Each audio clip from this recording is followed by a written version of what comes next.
اسرائیل میدان چھوڑ کر بھاگ چکا ہے اور امریکہ کو بھی یہ جنگ ختم کرنے کی وارننگ جاری کر دی گئی ہے۔ اس کے ساتھ ساتھ ناظرین، ایران کی جانب سے 48ویں لہر کا آغاز ہو چکا ہے جس نے تل اویو پر قیامت برپا کر دی ہے۔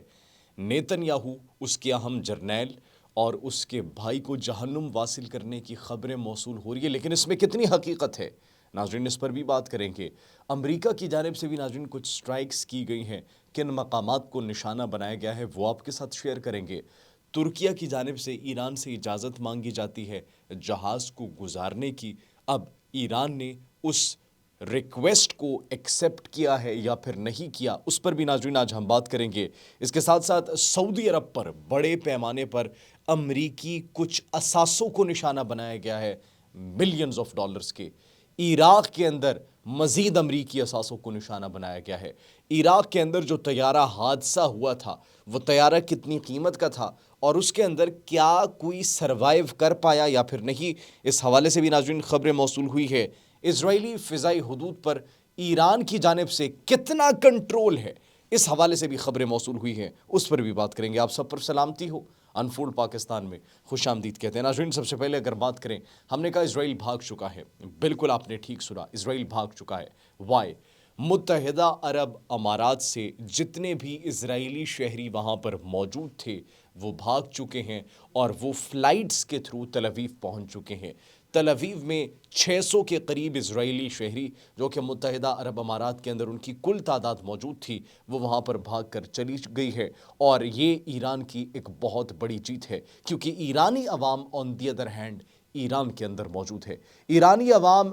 ٹس سے مس نہیں ہو رہی، بلکہ despite of the continuous strikes from Israel and United States, ایرانی عوام سڑکوں پر موجود ہے۔ اور ناظرین، یوم القدس کے موقع پر ایران میں جو ریلیاں نکلی، ایک جانب اسرائیل کی لیڈرشپ ہے، دوسری جانب یو ایس کی لیڈرشپ ہے، اور تیسری جانب آپ دیکھیں ایران کی لیڈرشپ۔ ایران کے صدر، ایران کے وزیر خارجہ عباس عراقچی، ان کے صدر مسعود پزشکیان ناظرین سڑکوں پر عوام کے ساتھ اور اب بالکل ویری کول اینڈ کام اوکیجن، ایسے کہ جیسے کچھ بھی نہیں ہوا، عوام کے ساتھ ریلیوں میں شریک ہو رہے ہیں، جس کی ویڈیوز سوشل میڈیا پر بڑی تیزی سے وائرل ہو رہی ہے، اور کہا جا رہا ہے کہ یہ ہوتے ہیں لیڈران جو نہ بنکرز کے اندر چھپے ہیں، نہ انہوں نے کسی بلڈنگ کے اندر رہائش لی ہے، نہ زیر زمین یہ چھپ چکے ہیں، بلکہ اپنی عوام کے ساتھ سڑکوں پر نکل کر ایک واضح پیغام دے رہے ہیں۔ اسی کے ساتھ ساتھ 48ویں لہر کا آغاز کیا جاتا ہے ایران کی جانب سے۔ اس 48ویں لہر کے اندر اہم لیڈرشپ کو، اسرائیلی حساس تنصیبات کو، حساس مقامات کو، ان کی ٹاپ لیڈرشپ کو نشانہ بنانے کا اعلان کیا جاتا ہے۔ تصدیق ابھی تک نہیں ہو سکی، لیکن ایران یہ کلیم کر رہا ہے کہ ان کی اہم لیڈرشپ کو نشانہ بنایا گیا ہے۔ اس کے ساتھ ساتھ ناظرین، جو اسرائیل کی فضائی حدود ہے، ایرانی پاسداران انقلاب کی جانب سے ایک بڑی سٹیٹمنٹ سامنے آئی ہے کہ اسرائیل کی جو فضائی حدود ہے اس پر ہمارا اس وقت مکمل طور پر کنٹرول ہے۔ اس کے ساتھ ساتھ نیتن یاہو کی ہلاکت کی خبریں جو موصول ہو رہی ہے، ناظرین نیتن یاہو کی وہ جو ہلاکت کی خبریں موصول ہو رہی تھی، اس کے بعد پہلی پریس کانفرنس آتی ہے، لیکن اس پہلی پریس کانفرنس پر بڑے سوالات اٹھتے ہیں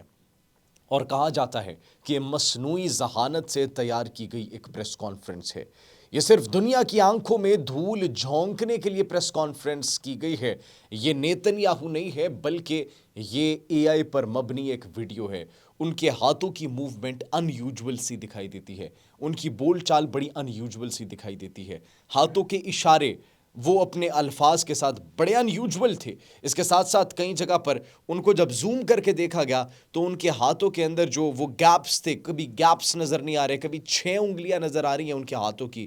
تو جس کی وجہ سے بڑے سوالات جنم لیتے ہیں۔ ناظرین، ایران کی جانب سے یہ جو کلیم کیا جا رہا ہے کہ ان کی اہم لیڈرشپ کو نشانہ بنایا گیا، نیتن یاہو کے بھائی کو ان کے گھروں پر حملے کیے گئے، ان کے دفاتر پر حملے کیے گئے، ان کے بھائی کے ساتھ ساتھ 6 جرنیل، اور ساتھ ہی نیتن یاہو کے ہلاکت کی مبینہ طور پر خبریں موصول ہو رہی ہے کہ ان کو جہنم واصل کر دیا گیا۔ ابھی تک کنفرمیشن نہیں آ سکی، لیکن جب یہ ویڈیو ریلیز کی جاتی ہے، پریس کانفرنس ٹائپ آف یہ ریلیز کی جاتی ہے، تو اس کے بعد اب یہ خدشات مزید مضبوط ہو چکے ہیں اور مزید قیاس آرائیاں اور مزید خدشات جنم بھی لے رہے ہیں۔ ناظرین، اس کے ساتھ ساتھ ایران کی جانب سے 48ویں لہر کا جو آغاز کیا گیا، اس کے اندر صرف اسرائیل کو نشانہ نہیں بنایا گیا، تل اویو کو نشانہ نہیں بنایا گیا، بلکہ اس کے ساتھ ساتھ سعودی عرب کی پرنس سلطان ایئر بیس پر جو امریکی ری فیولنگ کے طیارے کھڑے تھے، 5 ری فیولنگ کے طیارے ملینز آف ڈالرز کے، ان کو نشانہ بنا کر مکمل طور پر تباہ کر دیا گیا ہے۔ اس کے ساتھ ساتھ عراق میں امریکی سفارت خانوں پر حملے کیے گئے ہیں، چن چن کر ان کو نشانہ بنایا گیا ہے۔ امریکی اڈوں پر مزید حملے کیے گئے ہیں، اور عراق کے اندر جو C-135 ان کا طیارہ گر کر تباہ ہوا تو اس میں ایک امریکی فوجی بھی سروائیو نہیں کر پایا، 6 کے 6 جو ہے وہ اس میں ہلاک ہو چکے ہیں، اور اس کی کاسٹ کی جو ہم نے بات کی that was of $40 to $60 million. مطلب اس جنگ میں امریکہ کو ابھی تک صرف معاشی نقصان نہیں ہو رہا، بلکہ معاشی نقصان کے ساتھ ساتھ ان کے فوجیوں کو بڑے پیمانے پر نشانہ بنایا جا رہا ہے، ان کے سفارت خانوں کو، ان کے اڈوں کو، جن ہوٹلز کے اندر امریکی فوجی چھپ رہے ہیں ان تک کو چن چن کر نشانہ بنایا جا رہا ہے۔ تو یہ ایک ایسی جنگ ہے جو کہ بڑی ڈیزاسٹرس ثابت ہو رہی ہے امریکہ کے لیے اور اس کے ساتھ ساتھ اسرائیل کے لیے۔ لیکن ناظرین، اس سے پہلے اگر بات کی جائے، امریکہ نے B-2 بمبار طیاروں کے تھرو کچھ اہم سائٹس کو، انفراسٹرکچر کو نشانہ بنایا ہے ایران کے، اور جو خبریں موصول ہو رہی ہے B-2 بمبار سے ان کی آئل سائٹس پر حملے کیے گئے ہیں۔ اب ناظرین، ایک جانب امریکی صدر ڈونلڈ ٹرمپ، ان کے بلند و بالا دعوے،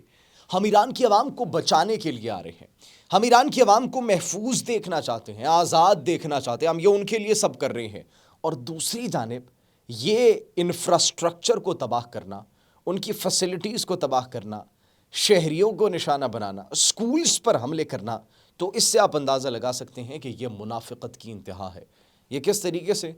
دوغلا پن ڈونلڈ ٹرمپ کی سٹیٹمنٹ سے سامنے آ رہے ہیں۔ اگر ایرانی عوام کے آپ اتنے ہی خیر خواہ ہیں تو ان کے انفراسٹرکچر کو کیوں نشانہ بنا رہے ہیں؟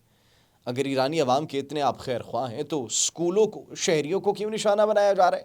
اس سے آپ اندازہ لگا سکتے ہیں کہ ڈونلڈ ٹرمپ صرف اور صرف اپنے مفادات اور کس کے کہنے پر یہ جنگ لڑ رہے ہیں، اب یہ پوری دنیا کے سامنے آیا ہو چکی ہے۔ ناظرین، اس کے ساتھ ساتھ ڈونلڈ ٹرمپ کے جو قریبی ایک مشیر ہیں، ان کی جانب سے مشورہ دیا گیا ڈونلڈ ٹرمپ کو، ڈیوڈ کی جانب سے۔ انہوں نے کہا کہ B-2 بمبار سے حملے کر لیا آپ نے، بس کریں، اب فتح کا اعلان کریں اور ایران جنگ سے نکل جائیں، نقصان ہو رہا ہے آپ کو، آپ یہ کیوں اس جنگ میں شامل ہیں؟ بڑے آپ کو کیجوالٹیز دیکھنے کو مل رہی ہیں، آپ کا معاشی کتنا نقصان ہو رہا ہے، اور آپ کے لیے جنگ مفید ثابت نہیں ہوگی۔ تو ٹرمپ کو میرا مشورہ ہے، ان کے دوست قریبی مشیر یہ کہہ رہے ہیں کہ اس جنگ سے نکل جاؤ، اپنی فتح کا اعلان کر دو، دنیا نے کس نے پوچھنا ہے، لیکن دنیا یہ جانتی ہے کہ فتح کس کی ہوئی ہے۔ آپ نے ہرمز کی اگر بات کی جائے، ہم نے آپ کو بتایا کہ ترکیہ کی جانب سے ریکویسٹ کی گئی تھی اور ترکیہ کے جہاز کو گزرنے کی ایران کی جانب سے اجازت دی گئی ہے، لیکن بدستور وہاں پر کسی اور ملک کے جہاز کو گزرنے کی اجازت نہیں دی جا رہی۔ جیسے کوئی مزید ڈیولپمنٹ آتی ہے آپ کی خدمت میں ایک مرتبہ پھر سے حاضر ہوں گے، تب تک کے لیے مجھے اجازت دیجیے، اپنا بہت خیال رکھیے، اللہ نگہبان۔